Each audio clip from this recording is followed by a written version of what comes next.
So I've been giving this a little bit of thought, maybe more than I should be, but I've been thinking a lot about werewolves and vampires. Now bear with me. I think werewolves and vampires. I received a comment the other day of Maslow's hammer that I'm trying to explain everything through parasites. But actually, I think everything can be pretty well explained through parasites, both in terms of spiritual stuff, in terms that parasites, the parasitic worms are demons, they are the serpent energy, but also in terms of like mythology. So in terms of modern mythology, right, we have vampires and werewolves. So I've gone through ChatGPT and just sort of flushing out some of these ideas. So hear me out. Let me pull that up. 1 second. So, what are some characteristics of werewolves, right?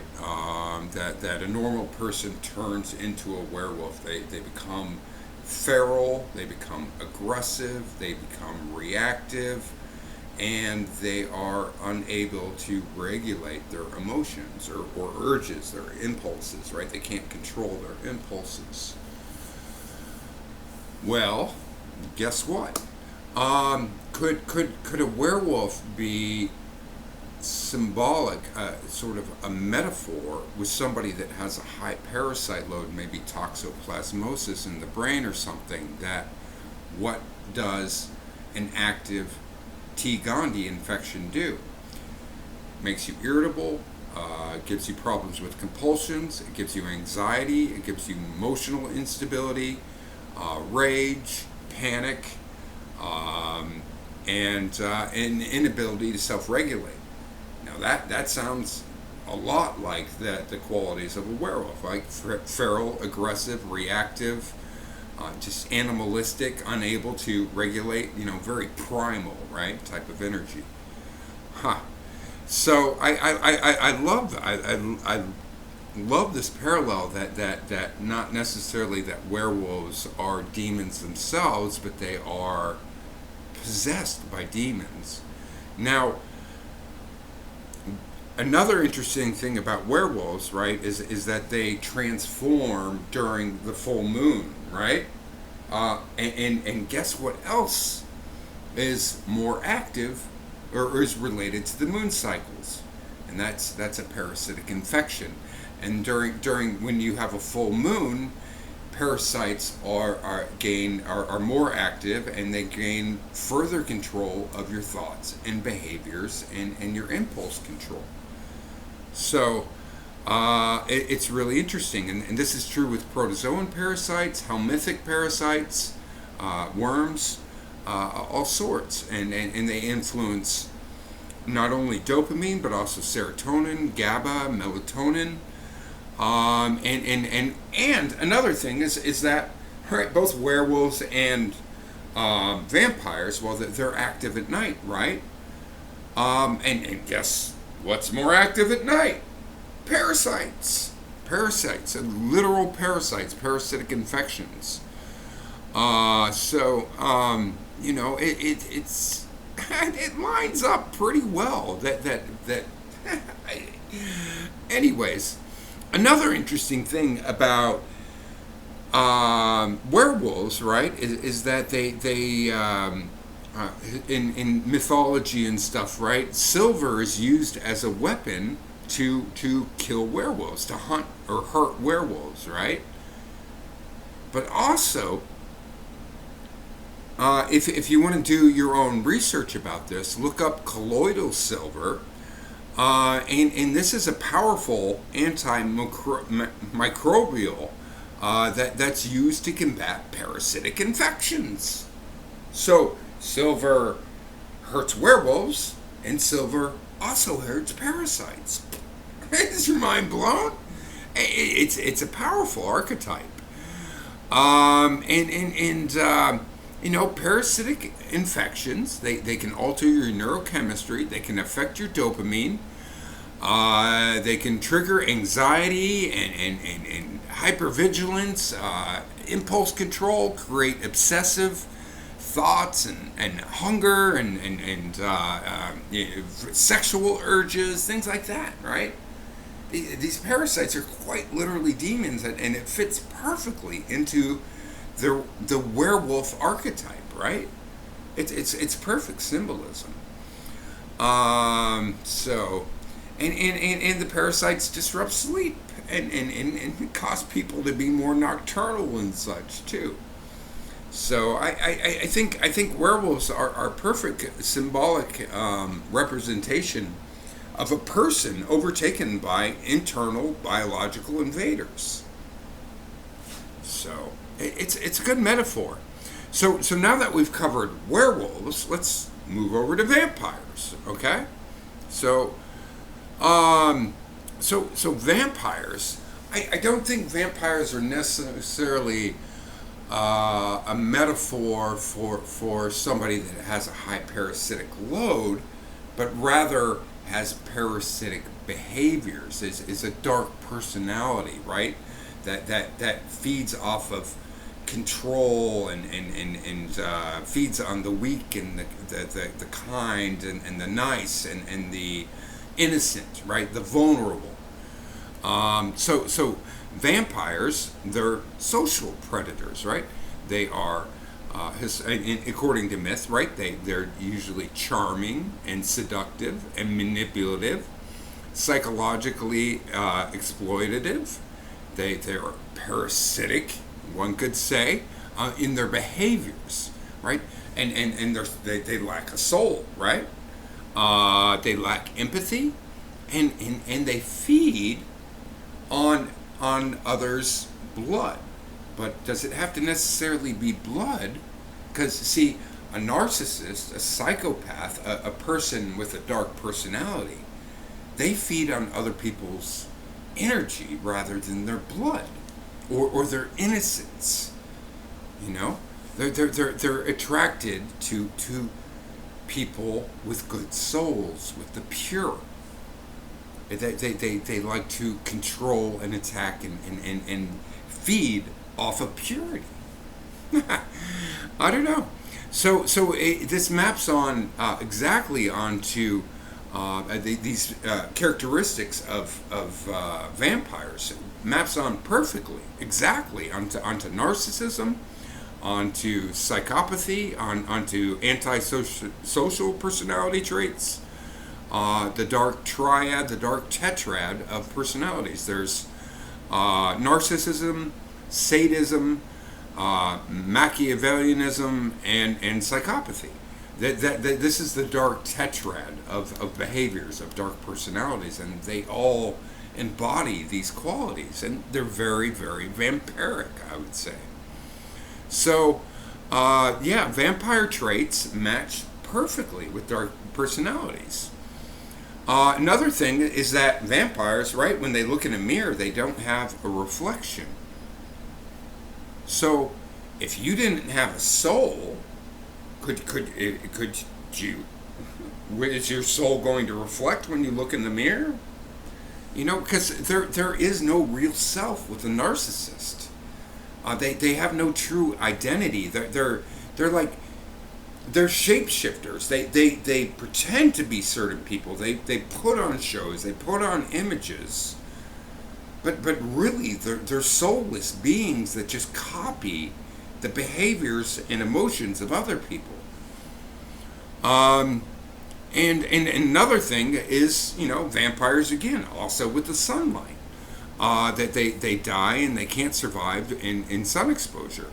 Well, narcissists, psychopaths, they can't endure truth. Well, what is light? Light is truth. They can't handle accountability. They can't face genuine human warmth. No, they smother it. They smother warmth and kindness. So dark personalities operate in the shadows, as do vampires, right? In the darkness.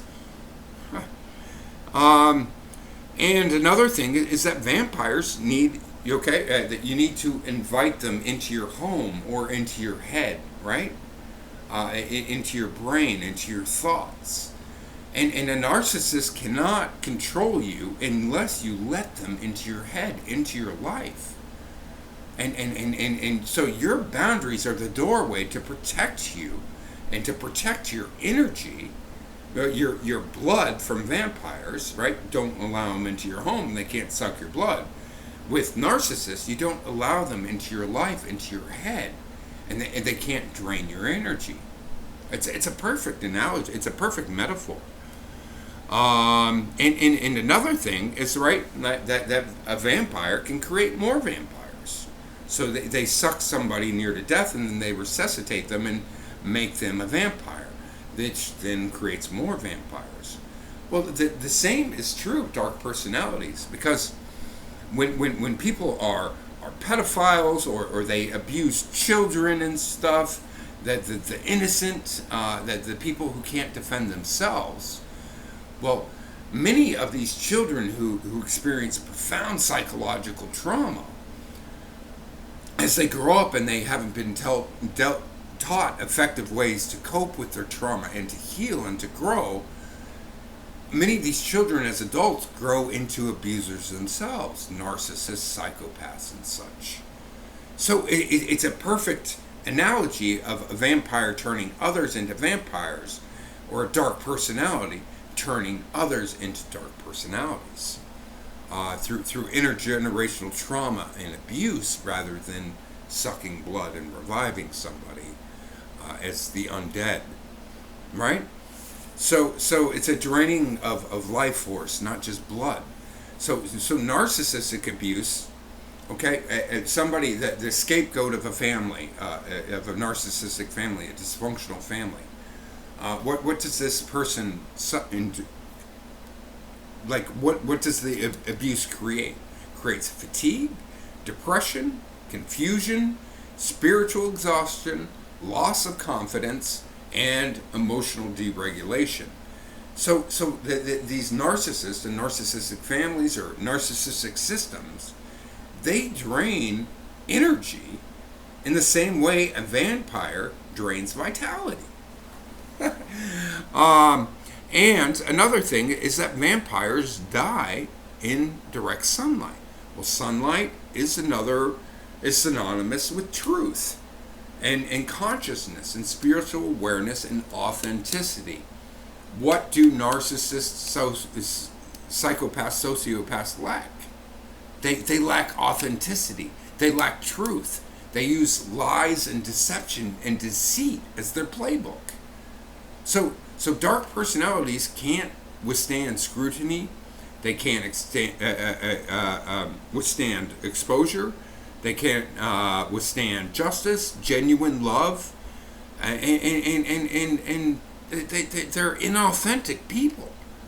They're facsimiles. They're copies where they shapeshift and put on a show for whatever their audience is, whoever they're interacting with. They become who they perceive the other person will respect, right? They're shapeshifters. And what else? Vampires, right? Well, they can shapeshift into a bat or other things. It's a perfect metaphor. And parasites and vampires are demons symbolically. So parasites are biological demons that operate in both the physical and the spiritual planes. Well, I would state that dark personalities, narcissists and psychopaths, are psychological demons, but also act in the spiritual planes, right? So parasite, a person with a high parasite load, then, who isn't a dark personality, well, that person becomes a werewolf with crazy, erratic behavior related to the moon cycles. But a dark personality is more of a vampire, a psychological demon, right? This is the serpent energy in both cases, but one is sort of the psychological manifestation, and the other's more of a possession, like I don't know how to really. I think you understand what I'm saying.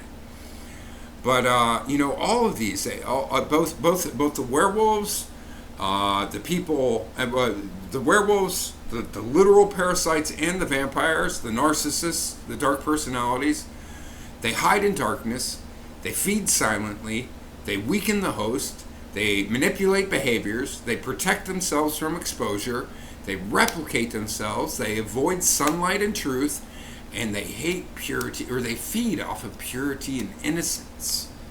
The metaphor stacks perfectly. It's perfectly. So, and again, we go back to the sunlight and stuff, and sunlight equals consciousness, equals truth, equals awareness, equals divine clarity to divine connection.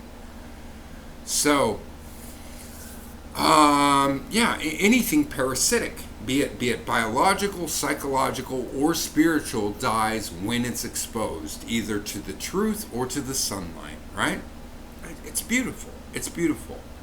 So this is an intersection of mythology, psychology, spirituality, parasitology, and I think it fits together pretty well. I hope I've done a good enough job providing, opening up people's eyes to all of this. But I don't know. I'd love some feedback on where we could go on this. I mean, I guess the myth of werewolves and vampires started some 5,000 years before Christ. So, or 3,000 years before Christ, some 5,000 years ago. This was before the time of Moses and stuff. So, and this mythology has evolved a lot over the years, but the core thing is still there. So this has always been sort of a recurring spiritual narrative and throughout human history, recorded human history. So, anyways, I'm curious what people think. Drop some comments. I'd love to hear your thoughts on werewolves, vampires, parasites, and all this other stuff. Because and dark personalities, because I see a great confluence of where all these things intersect. I think it's pretty cool. Knowledge of it's pretty cool. I hate that it's happening. Oh, another thing I want to say is like, well, how do you heal the werewolves, right? Well, you treat the parasitic infections. And I don't think there's any curing the vampires, right? The dark personalities. But what we can do is we can stop the cycle of them creating more and more vampires. And how do we do that? Well, we heal the parasitic infections, and we protect the children at all costs. We protect them from this abuse, and be it sexual or psychological. So, and then we also provide better and more effective trauma treatments for adults who haven't become complete vampires, yet anyways. Because I don't know about you, but I want as few vampiric energies around in my life and in this country and the world as possible. And how we do that by healing the trauma. And we keep people from becoming these out-of-control werewolves by healing the parasitic infections. Anyways, let me know what you think. Have a great day, guys. Bye.